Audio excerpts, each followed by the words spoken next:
അപ്പോൾ ഇതേ ഓണം എക്സാം ഇല്ല എന്നായിരുന്നു നമ്മളൊക്കെ വിചാരിച്ചുകൊണ്ടിരുന്നത് അല്ലേ. മനസ്സിൽ അങ്ങനെ ഒരു ചെറുതായിട്ട് ആശ്വസിച്ചിരിക്കുകയായിരുന്നു. പക്ഷെ പെട്ടെന്നാണ് ഇടുത്തി പോലെ വന്നത്.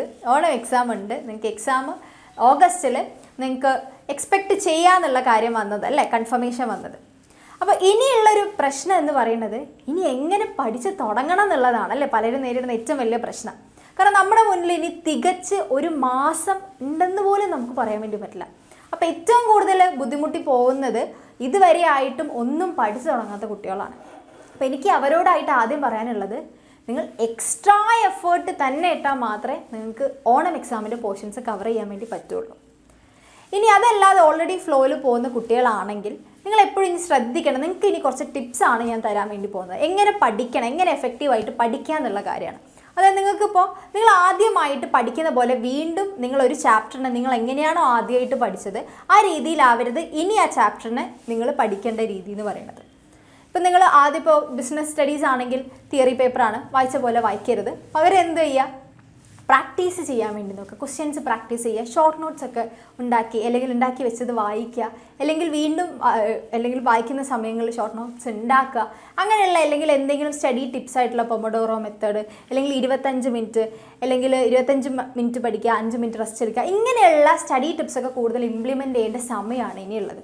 പിന്നെ നിങ്ങൾക്കറിയാം, നിങ്ങൾക്ക് പ്രോബ്ലം പേപ്പേഴ്സും വരുന്നുണ്ടല്ലോ. എക്കണോമിക്സിലും കുറച്ച് പ്രോബ്ലംസ് ഉണ്ട്, അതുപോലെ തന്നെ അക്കൗണ്ടൻസിലൊക്കെ പ്രോബ്ലംസ് വരുന്നുണ്ട്. അപ്പോൾ പ്രോബ്ലം പേപ്പേഴ്സിന് നിങ്ങൾ എപ്പോഴും തിയറി പേപ്പർ പോലെ വായിച്ച് പഠിക്കാതെ പകരം നിങ്ങൾ മാക്സിമം ക്വസ്റ്റ്യൻസ് വർക്കൗട്ട് ചെയ്യാനാണ് ചെയ്യേണ്ടത്.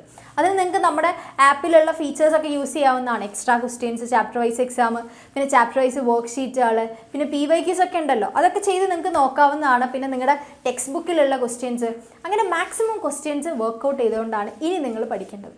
ഇനി ഒട്ടും പഠിച്ചു തുടങ്ങാത്ത കുട്ടികളോടാണ് പറയാനുള്ളത്, നിങ്ങൾക്ക് ഇനി ഡീറ്റെയിൽ ആയിട്ട് ചാപ്റ്റർ പഠിക്കാനുള്ള സമയമില്ല. അപ്പോൾ അതുകൊണ്ട് അതിലെ ഏറ്റവും ഇമ്പോർട്ടൻ്റ് ആയിട്ടുള്ള ഏരിയാസ് ആണ് ഇനി നിങ്ങൾ കവറപ്പ് ചെയ്യാൻ വേണ്ടിയിട്ട് പോകേണ്ടത്. അതായത് ഇപ്പോൾ നിങ്ങൾക്ക് 1 ഷോട്ട് ഒക്കെ ഉണ്ടെങ്കിൽ അത് കാണുക. അതായത് നമുക്ക് ബാച്ചിലാണെങ്കിലും യൂട്യൂബിലൊക്കെ ആണെങ്കിൽ നമ്മൾ 1 ഷോട്ട് വീഡിയോസ് ഉണ്ടാവും ചാപ്റ്റേഴ്സിൻ്റെ, അത് കാണാനാണ് നിങ്ങൾ കൂടുതൽ ഫോക്കസ് ചെയ്യേണ്ടത്. കാരണം ഓരോ ചാപ്റ്റേഴ്സ് എന്ന് പറയുമ്പോൾ നമ്മൾ ഡീറ്റെയിൽ ആയിട്ടായിരിക്കും എടുത്തിട്ടുള്ളത്. അതെന്ന് പറയുമ്പോൾ ഡീറ്റെയിൽ എന്ന് പറയുമ്പോൾ 2-3 പാർട്ടൊക്കെ വെച്ചിട്ടായിരിക്കും ഓരോ ചാപ്റ്റർ എടുത്തിട്ടുള്ളത്. അപ്പോൾ എല്ലാ സബ്ജക്ട്സിലെയും ഇങ്ങനെ ഓരോ ചാപ്റ്ററിനെ 2-3 പാർട്ടൊക്കെ വെച്ച് നിങ്ങൾ കണ്ടു തീർക്കുക എന്ന് പറയുമ്പോൾ അതിന് മാത്രമുള്ള സമയമില്ല. അപ്പോൾ ആ സമയമില്ലായ്മ എന്നുള്ളൊരു കാര്യത്തെ നിങ്ങൾ മാക്സിമം എങ്ങനെ യൂട്ടിലൈസ് ചെയ്യുന്നു, ഉള്ള സമയത്ത് എങ്ങനെയൊക്കെ പഠിച്ച് തീർക്കുന്നു എന്നുള്ളതിലാണ് നിങ്ങളുടെ കഴിവിരിക്കണം അല്ലേ. അപ്പോൾ അതുകൊണ്ട് 1 ഷോട്ടുകളൊക്കെ കാണുക, മാക്സിമം ഇതുപോലുള്ള സ്റ്റഡി ടിപ്സുകൾ ഇംപ്ലിമെൻറ്റ് ചെയ്തുകൊണ്ട്. സ്റ്റഡി ടിപ്സിനെ കുറിച്ചൊക്കെ നമ്മൾ ഓൾറെഡി ചാനലിൽ വീഡിയോ പോയിട്ടുണ്ട്. അതിൽ നോക്കിക്കഴിഞ്ഞാൽ നിങ്ങൾക്ക് എങ്ങനെ ഈസി ആയിട്ട് പഠിക്കുക എന്നുള്ള കുറേ ടിപ്സ് അതിൽ കിട്ടും. അപ്പോൾ ഇങ്ങനെ ടിപ്സൊക്കെ വെച്ചിട്ട് വേണം ഇനി നിങ്ങൾ പഠിക്കാനായിട്ട്. ഓക്കെ, അപ്പോൾ നമുക്ക് കുറച്ച് ഡീറ്റെയിൽ ആയിട്ട് അല്ലെങ്കിൽ എങ്ങനെയൊക്കെ പഠിക്കാം, അല്ലെങ്കിൽ ബിസിനസ് സ്റ്റഡീസ് എങ്ങനെ പഠിക്കാം എന്നുള്ള വീഡിയോസൊക്കെ ആയിട്ട് മിസ് വരും. അപ്പോൾ അതിനെക്കുറിച്ചുള്ള കറക്റ്റായിട്ടുള്ള നോട്ടിഫിക്കേഷൻ അറിയണമെങ്കിൽ നമ്മുടെ ചാനൽ സബ്സ്ക്രൈബ് ചെയ്യാത്തവരാണെങ്കിൽ ഇപ്പോൾ തന്നെ സബ്സ്ക്രൈബ് ചെയ്ത് വയ്ക്കുക.